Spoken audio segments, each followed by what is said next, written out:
नमस्कार, मैं हूं आपके साथ मयंक। आज 23 तारीख है और सुबह सुबह सारी ताज़ा खबरों के साथ मैं न्यूज़ रूम में मौजूद हूं। देखिए, तेहरान से लेकर वॉशिंगटन तक और तेल अवीव से लेकर न्यूयॉर्क तक, चाहे यूरोप हो, सिर्फ एक नाम है ईरान, ईरान और ईरान। पिछले 24 घंटे में जो कई डेवलपमेंट्स ऐसे हुए हैं, चाहे हॉर्मूज का मुद्दा हो, चाहे यूरेनियम का मुद्दा हो, चाहे जंग के हालात हो, वो इस ओर इशारा कर रहे हैं कि अली खामने साहब का ईरान अब वो सुपर पावर की पोजीशन में पहुंचता जा रहा है जिसने दुनिया की तमाम ताकतों को घुटने पर ला दिया है। आप जानते हैं हकीकत क्या है? देखिए, अमेरिका जो है वो ईरान के साथ डील करने के लिए बेचैन है और अरब के 5 देश, इजिप्ट, तुर्की, कतर, सऊदी और पाक भी किसी तरह से जो है वो ईरान को मनाने में जुटा हुआ है। देखिए, जो खबरें हैं, डेवलपमेंट है, बड़े इंटरेस्टिंग है। मैं शुरू करता हूं सबसे पहले मुस्तफा खामेनी के साथ, ईरान के सुप्रीम लीडर के साथ। देखिए, एक प्रस्ताव, ये 24 घंटे पहले की बात है, एक प्रस्ताव अमेरिका की तरफ से भेजा गया ईरान, यूरेनियम को लेकर, हॉर्मूज को लेकर। इस प्रस्ताव को पढ़ने के बाद ईरान के सुप्रीम लीडर मुस्तफा खामेनी ने अमेरिका के मुंह पर मना कर दिया और साफ कह दिया कि हम अपना यूरेनियम नहीं देंगे। किसी हालत में यूरेनियम ईरान के बाहर नहीं जाएगा। ये खबर आपने सुनी होगी, मैंने भी कल वीडियो बनाया था। अब जब ये जैसी ऐलान हुआ ईरान का, उसके बाद बड़े इंटरेस्टिंग डेवलपमेंट हुए। अब्राहम लिंकन जो एयरक्राफ्ट कैरियर खड़ा हुआ है ओमान की खाड़ी के पास, अमेरिका का, उसमें से अचानक से कुछ F-35 फाइटर जेट्स ने टेक ऑफ किया। शायद दबाव बनाने की कोशिश थी। अमेरिका को भी ये बात समझ आ गई थी कि ईरान जो है वो यूरेनियम के लिए कतई तैयार नहीं होगा, तो अमेरिका ने अपना वही दबाव बनाने का खेल शुरू किया और अब्राहम लिंकन एयरक्राफ्ट कैरियर से कुछ F-35 जेट्स ने टेक ऑफ किया और वो ईरान की तरफ बढ़ने लगे। इसी बीच अचानक खबर आई कि ईरान ने अपने मिसाइल्स को लॉन्च पैड पर एक्टिव मोड में ले आए हैं और निशाने पर है इजराइल, और अगले चंद मिनटों के अंदर इजराइल पर भयंकर मिसाइल अटैक हो सकता है। जैसी ये खबरें बाहर आई, उसके बाद पूरे इजराइल में पैनिक का माहौल था। इजराइल की सेना में घबराहट थी। इजराइल के जितने डिफेंस सिस्टम थे वो दौड़ भाग के एक्टिव किए गए और ये हालत थी 2 घंटा इजराइल में। ऐसा पैनिक था कि मानो ऐसी दहशत ईरान के मिसाइल्स की, ऐसी दहशत खुर्रम शहर की, फतह की और सेजिल की, कि ऐसा लग रहा था इजराइल को कि भाई इस बार इधर से हमला नहीं होगा, इस बार जो है ईरान प्रीएम्प्टिव स्ट्राइक करने वाला है और जबरदस्त ठोकने वाला है इजराइल को। इस तरह की खबरें थी और आप यकीन मानिए वो हालात थे 2 घंटा इजराइल में कि आपाधापी मची हुई थी। जितनी सुरक्षा एजेंसियां हैं, इमरजेंसी सिस्टम्स हैं, डिफेंस सिस्टम्स हैं, सब एक्टिव किए गए और सब ये मान के चल रहे थे कि अब ईरान ने हमला किया, तब हमला किया। भयंकर पैनिक था। इसीलिए कहा जा रहा है खौफ जो है महसूस कीजिए ईरान का और ईरान की मिसाइलों का। तो देखिए, ये एक पूरा चैप्टर था कल रात का जो बड़ा इंटेंस रहा। जो ये हवाई जहाज टेक ऑफ किए, उसके बाद फिर वो जहाज वापस आ गए, वो कुछ एंटर नहीं कर पाए, वो वापस ही आ गए। 2 घंटे तक ही कहानी चली। इसके अलावा देखिए, आप जो बड़ी खबर आ रही है, तुलसी गबार्ड ने इस्तीफा दे दिया है, इंटेलिजेंस चीफ अमेरिका की। यानी आप सोचिए अमेरिका में हालात कैसे हो गए। 2 दिन पहले खबरें थी कि तुलसी गबार्ड जो है डायरेक्टर ऑफ इंटेलिजेंस, इनके 2 बड़े करीबी और बड़े अधिकारियों ने इस्तीफा दिया। उसके बाद अल्टीमेटली जो है तुलसी गबार्ड ने भी इस्तीफा दे दिया। उन्होंने अपने कुछ व्यक्तिगत कारण बताया, लेकिन हकीकत यह है कि एक के बाद एक डोनाल्ड ट्रंप के एडमिनिस्ट्रेशन के अधिकारी उनका साथ छोड़ते जा रहे हैं और एलिगेशन ये लग रहे हैं कि वो ईरान को लेकर उन बातों को मानने को तैयार नहीं है जो डोनाल्ड ट्रंप उनसे कहलवाना चाहते। हकीकत बस इतनी है, इसके अलावा और कुछ नहीं। अपनी सुविधा के मुताबिक ट्रंप एडमिनिस्ट्रेशन जो बयान दिलवाना चाहते हैं या ट्रंप की जो कोशिशें हैं उसके लिए राजी नहीं थे। कई अधिकारी एक के बाद एक वो इस्तीफा दे रहे हैं और उसी में लिस्ट में अब अगला नाम तुलसी गबार्ड का भी शामिल हो चुका है। और भले उन्होंने अपना व्यक्तिगत कारण बताया हो, लेकिन आप सोचिए ईरान के बीच में, जंग के हालात में, जंग के बीच में तुलसी गबार्ड का इस्तीफा देना ये बताता है कि ईरान ने पूरे वर्ल्ड ऑर्डर को अब रीसेट मोड में डाल दिया है। रीसेट मोड होता है ना कि जो सुपर पावर पहले अमेरिका कहलाता था, अब उसको रीसेट कर दिया गया है और वो अब सुपर पावर की परिभाषा ही बदल गई। आज आप देखिए मिडिल ईस्ट में सिर्फ ईरान ईरान हो रहा है, इसराइल में सिर्फ ईरान ईरान ईरान हो रहा है, अमेरिका में ईरान ईरान हो रहा है, यूरोप में ईरान ईरान हो रहा है। कुछ तो वजह होगी उसकी। इसके अलावा देखिए अब जो खबर आई जिस तरह से कि मुस्तफा खामेनी ने अपना यूरेनियम देने से मना कर दिया, उसके बाद ये हुआ कि अब मामला जंग की तरफ बढ़ चुका है। किसी सूरत में जो है वो जंग नहीं टलेगी, बस यही आखिरी रास्ता है। लेकिन अब उसमें भी परेशानी है कि अगर अमेरिका की तरफ से हमला होता है, इजराइल की तरफ से हमला होता है, तो पलटवार भी बहुत ज़बरदस्त होगा। और शायद ऐसा पलटवार होगा कि पिछली बार से ज़्यादा, पिछली बार तो 15-16 बेस जले थे, इस बार पता चला कि वो रेंज जो है 7-8 हज़ार किलोमीटर वाली रेंज में सब कुछ तबाह हो जाए। इसकी बड़ी पॉसिबिलिटी है। इस पर मैं अलग से एक वीडियो कर दूंगा आपके लिए। अब देखिए खबर ये थी कि मुस्तफा खामेनी साहब ने मना कर दिया कि हम अपना यूरेनियम नहीं देंगे, बाहर नहीं जाएगा। उसके बाद मनाने की कोशिश शुरू हुई किसी तरह से कि भाई एक बार और कोशिश करके देखिए कि किसी तरह से बातचीत आगे बढ़े, और 5 देश इसमें शामिल हैं।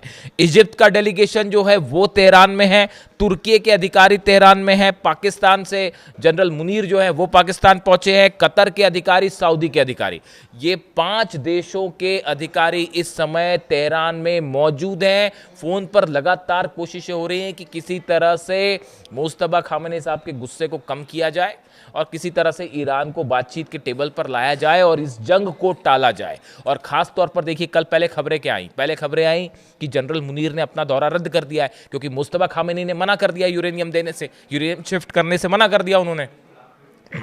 तो फिर बात जो है वो जंग की तरफ बढ़ने लगी तेजी से। अब जब वो मामला जंग की तरफ आगे बढ़ा, जितने अरब देश हैं सब इस बात से घबराए हुए कि भाई कहीं हम लपेटे में ना आ जाएं। फिर तो एक बार फिर कल रात को कोशिशें शुरू हुई कि किसी तरह से बातचीत शुरू की जाए, जंग को टाला जाए। 5 देश जो है लगातार कोशिश कर रहे हैं और जनरल मुनीर अब खुद तेहरान में है। वो पहुंचे अल्टीमेटली। अब वो उनकी अमेरिका का संदेश जो है वो आगे पहुंचाने में जुटे हुए हैं। हॉर्मूज को लेकर डेडलॉक है और दूसरा जो है वो यूरेनियम को लेकर। ये साफ कर दिया है ईरान ने कि चाहे जो हो जाए, यूरेनियम ईरान की प्रेस्टीज है, ईरान का सम्मान है, उससे किसी तरह का समझौता नहीं होगा। जो जैसी खबरें हैं, सिक्योरिटी काउंसिल में चर्चा हुई ईरान की और उसमें ये कहा गया कि मुद्दा सिर्फ ईरान की यूरेनियम का नहीं है। मुस्तफा खामेनी ये मानते हैं कि अगर हमने अपना यूरेनियम दे दिया तो उसके बाद अमेरिका किसी भी क्षण हम पर हमला कर सकता है, अमेरिका किसी भी वक्त धोखा कर सकता है। बात नंबर 1।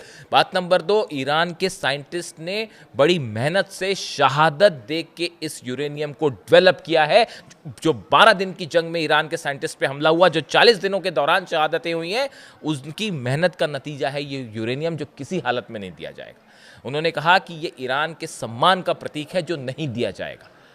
तो अब वो यूरेनियम जो है वो सिर्फ ईरान का एक न्यूक्लियर मटेरियल नहीं है, वो ईरान की प्रेस्टीज से जुड़ा हुआ मुद्दा बन गया और उसको सौंपने से इसीलिए मना कर दिया गया। अब हॉर्मूज पे और न्यूक्लियर प्रोग्राम पर मुनीर जाके वहाँ क्या बात करेंगे, ये 5 देश क्या समझाएंगे, बड़ा ही मुश्किल है मामला आगे बढ़ना। इसके अलावा अभी जो स्थिति है उसमें देखिए करीब 1500 जहाज हॉर्मूज में फंसे हुए हैं जो निकल रहे थे। कुछ अब वो भी मुश्किल हालात में है क्योंकि हॉर्मूज में ईरान ने अपनी पकड़ बेहद मजबूत कर दी है और पहले तो कुछ एरिया था हॉर्मूज का जो कंट्रोल कर रहा था, अब वो इधर यूएई से लेके उधर ओमान तक जो है वो ईरान ने अपनी नेवी उतार रखी है और अमेरिका की नेवी ने इस बात को स्वीकार कर दिया है कि हम यहाँ से निकलने वाले जहाज़ों को सुरक्षा नहीं दे सकते। ये बात भी उन्होंने जो है सेंटकॉम ने दबे छुपे शब्दों में उस बात को स्वीकार कर लिया है।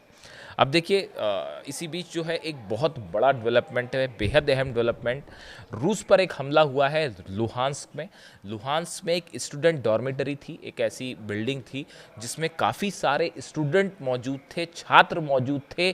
इसके ऊपर ड्रोन स्ट्राइक हुई, इसके ऊपर बड़ा हमला हुआ है। नतीजा ये हुआ वो पूरी बिल्डिंग गिर गई है और कई छात्रों की मौत हो गई है और कई उस मलबे में इस वक्त दबे हुए हैं। खुद पुतिन ने आके इस बात की जानकारी दी कि कई उसमें छात्र बच्चे दबे हुए हैं नीचे, उनको निकालने की कोशिश की जा रही है। कई लोगों की मौत हो गई है, कई लोग घायल हो गए। ये हमला बिल्कुल वैसा ही हमला है जैसा मिनाब पर हुआ था, जैसा मिनाब में निर्दोष छात्राओं को, बच्चों को निशाना बनाया गया और छोटी छोटी बच्चियों को शहीद कर दिया गया। उसी से मिलता जुलता हमला अब लुहांस्क में हुआ है और पुतिन का गुस्सा 7वें आसमान में है। नतीजा ये है कि ICBMs टेस्ट हो रही हैं, न्यूक्लियर फोर्स को पुतिन ने मैदान में उतार दिया है, 60,000 सैनिक उतार दिए हैं, बेलारूस के साथ मिलकर न्यूक्लियर वॉर की प्रैक्टिस में जुट गए हैं पुतिन। पूरा नेटो घबराया हुआ है। हकीकत यह है कि अब पुतिन के गुस्से से पूरा नेटो जो है वो घबराया हुआ है। यानी एक तरफ मुस्तफा खामेनेई का गुस्सा, वो जो है इधर अमेरिका को घुटनों पे लाए हुए हैं, उधर नेटो को घुटने पे लाए हुए हैं पुतिन। और इसी बीच देखिए एक बार फिर चीन के साथ अमेरिका का मामला बिगड़ता दिखाई दे रहा है। कल डोनाल्ड ट्रंप ने एक बयान दे दिया। उनसे एक पत्रकार ने पूछा कि भाई ताइवान को लेकर आप क्या करने वाले हैं, क्या आप ताइवान की राष्ट्रपति से मुलाकात करेंगे, उनसे बात करेंगे? तो उन्होंने ये कह दिया कि हाँ, हम उनसे देखेंगे, उनसे बात करेंगे, उस पर क्या हो सकता है हम सोचेंगे। ये बात चीन को बेहद नागवार गुजरी है। और चीन, देखिए चीन और अमेरिका के जहाँ तक संबंधों का सवाल है, दोनों में कोई ट्रस्ट है ही नहीं। वो आपने देखा कि वो जो गिफ्ट दिए थे वो भी फेंक के चले गए वापस। तो वो बातें होती रहती है, कमर्शियल्स डील हो सकती है, लेकिन स्ट्रैटेजिक पार्टनरशिप का कोई सवाल ही नहीं है और ना ही ट्रस्ट का सवाल है, खासकर वेनेजुएला पर हमले के बाद। तो ऐसी स्थिति में अब मामला ये है कि एक बार फिर कोशिशें हो रही हैं कि किसी तरह से ईरान को मनाया जाए। और ये जो जंग सामने दिख रही है, और वो भी हज के बीच में, इस दौरान जो है अगर किसी तरह के हमले होते हैं तो बड़ा पैनिक होगा। सऊदी अरब ने तो अपनी फोर्सेस भी उतार दी हैं।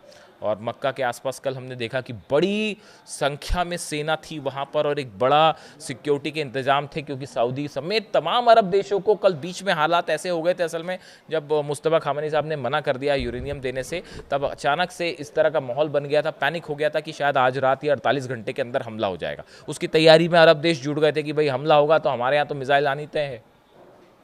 बिना वहाँ से अरब देशों से फाइटर जेट टेक ऑफ किए तो अमेरिका लड़ ही नहीं पाएगा। तो ऐसे हालात में वहाँ पे बड़ा पैनिक का माहौल था। और उस बीच फिर जो है ये एपिसोड हो गया कि इजराइल पर हमला होने वाला है और ईरान इस बार गजब हमला करेगा। ज़बरदस्त पैनिक का माहौल था। इसीलिए मैं कह रहा हूँ कि जो है तेहरान से लेकर वाशिंगटन तक सिर्फ ईरान ही ईरान है। अब जनरल मुनीर तेहरान में क्या बात करते हैं, बातचीत वाली बात, हालांकि मेरी तो स्पष्ट राय है किसी तरह की ना कोई डील हो सकती, ना कोई बातचीत हो सकती, कहीं कोई संभावना नहीं है। या तो अमेरिका हार मान के वापस निकले, नेतन्याहू हार मान के वापस हो जाएं, या फिर जंग करें और जंग करने की हिम्मत दिखाएं और ईरान का करारा पलटवार देखने को तैयार रहें। बस यही है, इसके अलावा कुछ नहीं। जो अपडेट होगा आप तक पहुंचाऊंगा। Thank you so much.